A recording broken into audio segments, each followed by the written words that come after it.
Something terrible came with the rain. Final part.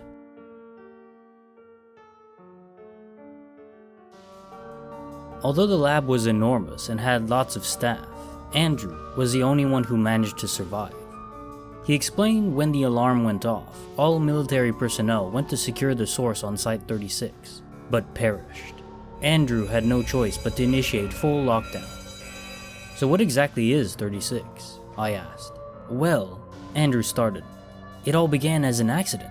Some miners were going about their business, and one day they dug through to this hidden cave system, so to say, which further led down to a huge, seemingly bottomless hole.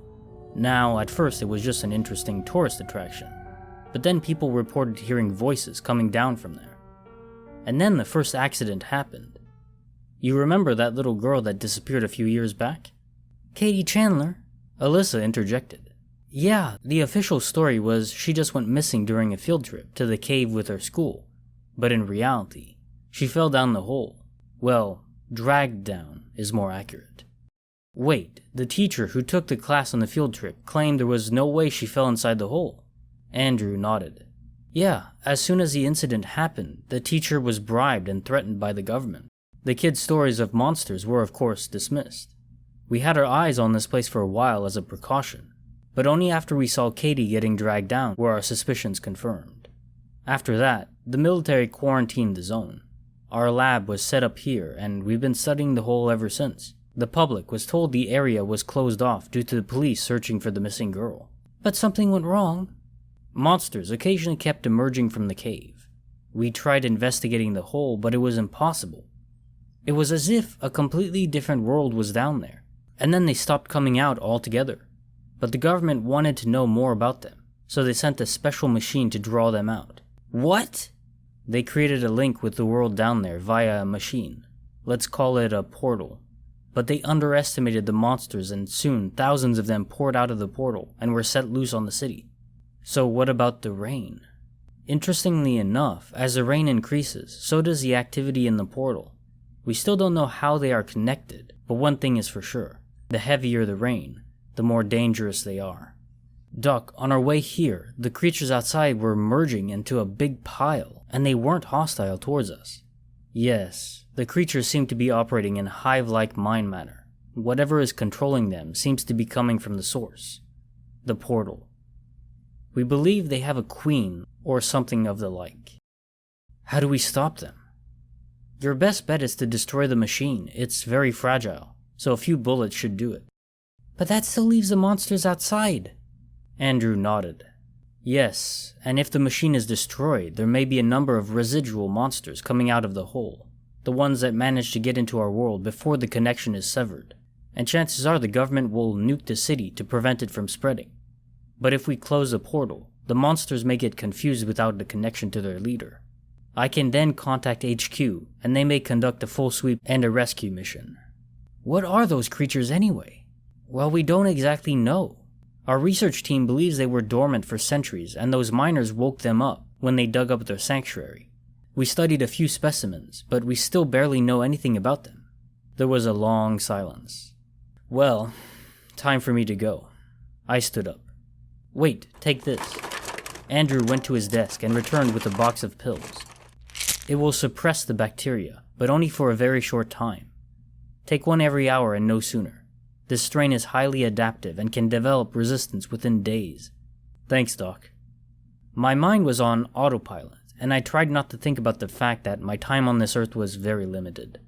Alyssa stood up with the help of her crutch and opened her mouth to say something, but I could tell she had no idea what to say. There was nothing she could say to ease the situation. Don't worry, I'll bring him back, and then you need to keep him safe. I will, I promise, she said with glossy eyes. I coughed painfully and then said to her, You know, I plan on asking you out on a date once this was all done. Despite being a stubborn bitch, I think we'd get along. If you weren't so ugly, I'd say yes, she said, and we both laughed. I stared at the ground and then looked her in the eye. If I'm not back soon, you'll have to go on alone. She didn't respond. The doctor escorted me out of the lab. He gave me an assault rifle which belonged to one of the soldiers and then told me how to reach the source where the machine was. The lab itself was hidden behind a fake wall which could be raised and lowered, so that explained how the dock stayed safe this whole time. I stepped outside and turned back to the dock. If you make it back, I'll see you on the camera feed and open the passage for you. Good luck, Andrew said and pushed a button which lowered the fake wall back down, leaving me in the empty mine. Hold on, Dewey, I said to myself and started walking. I soon reached the area where we first saw Father Martin, and from there I went inside the dark tunnel ahead. It slowly descended, and as it did, the air got colder, until I could see my breath in the air. After I started having a coughing fit, I popped one of those pills and continued, trying to steady my breathing. I felt fatigue taking me over, so I knew I was almost out of time. When I descended to the bottom, I started seeing lights from torches on the walls. As I continued, the rock walls and floors changed into a metallic corridor. I followed the only path ahead of me until I heard voices in front. It was a mixture of adult and child voices. I hurried up and saw in front of me a huge area with a tall ceiling and an enormous hole in the ground. The hole was glowing brightly and looked like it had some sort of whirlpool in it. On the other side of it was a big generator-like machine. This was definitely the place I was looking for. I arrived just in time to see Martin and his man throw a woman into the hole. Her scream was abruptly cut off when she fell inside the vortex, which became turbulent before calming down again. Praise be to 36. Martin raised his arms and shouted. The men around him repeated the phrase 3 more times. Now, Dewey. Martin turned towards the kid. Your role is at hand. You will perform a great deed here. Fuck you! Dewey spewed at Martin, making him and the other men chuckle. Come now. Martin pushed Dewey towards the hole and stepped back. Dewey fell near the edge on his hands and knees and stared at the vortex, which started to become violent again. I aimed my gun at the generator. It was far away, but I was confident I could hit it. Black tentacles started to emerge from the hole and slithered their way towards Dewey, as a deep groan echoed from the hole itself all around the cave. Without any time to think, I pulled the trigger. The bullet hit the machine with a loud clank, and the sound of electrical shocks filled the air. The vortex in the hole just disappeared, and the tentacles writhed, severed on the ground, purple blood oozing out of them. The deep groan from before turned into a scream of agony, and the cave began to shake. No, what did you do? Martin shouted. Multiple screams came from the now dark hole, and monsters started to emerge. They wasted no time pulling Martin's men into the hole, or slaughtering them on sight. Most of his men had already escaped, some deeper into the cave, and others ran past me, ignoring me in their panic. Come back, you cowards! Martin shouted as screams echoed around him. Dewey, come on! I shouted in the whole mess, and the boys started running towards me. A thin creature with sharp claws and teeth pursued him on all fours, and just as it leapt to grab him, I shot the creature and knocked it backwards. It didn't move again. Come on! I pushed Dewey forward, and we both ran as quickly as our legs and the shaking around us allowed us to. We ran unsteadily through the tremors, and I heard cave-ins behind us. My chest was on fire, and I was already out of breath. Dewey, run! I said between breaths and continued staggering. And then I felt a powerful force knock the air out of me. I dropped the gun and fell on my side. You'll pay for that, Martin said as he punched me over and over. He then put his hands around my throat and started choking. You ruined everything, he said, squeezing so hard that my vision got darker by the second. I'll kill you for what you've done. I raised my hands and punched Martin at the forearms as hard as I could, making his grip loosen. I then coughed up some blood in his face and kicked him away from me, with the remaining strength I had. I turned around on my stomach and started crawling towards the gun on the ground. No, you don't, Martin said from behind, and I felt myself getting dragged by my feet. I turned back around to see him holding a big rock above his head. I raised my hands in defense, and a loud bang ensued. Martin dropped the rock, and a large red stain appeared on his chest. He stared at me in disbelief before finally falling down dead. Right in hell, you piece of shit, Alyssa said, holding the gun, with Dewey behind her. Come on, let's go, she said and helped me up as much as she could with her bad leg. Screams started to fill the air again behind us. We ran back inside the lab, and Andrew closed the secret passage just in time for the monsters to slam into the impregnable wall. I fell on my knees, coughing violently. When I finally stopped, I felt weaker than ever, so much that I could barely stand. I lay on the bed while Andrew contacted HQ via radio.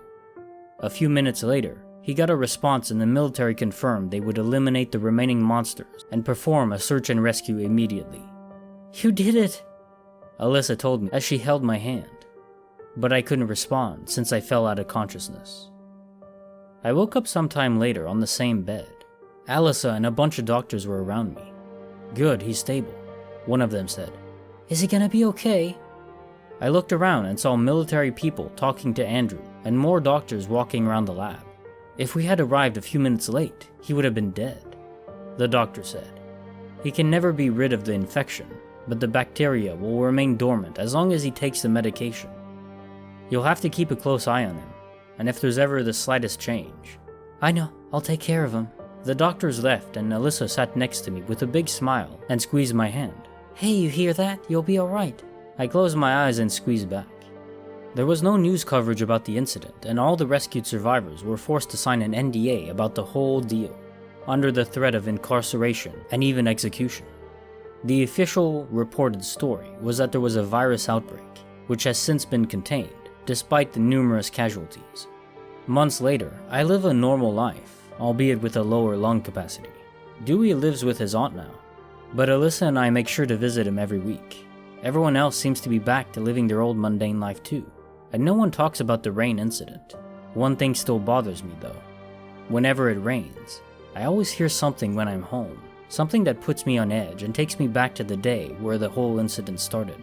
Something that's always just loud enough for me to hear, no matter what I'm doing or where I am in the house. The unmistakable sound of footsteps splashing in my backyard.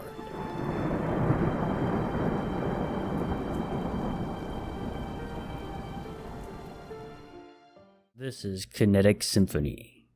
If you've enjoyed this narrated story, please subscribe and like the video to help me grow. Thank you.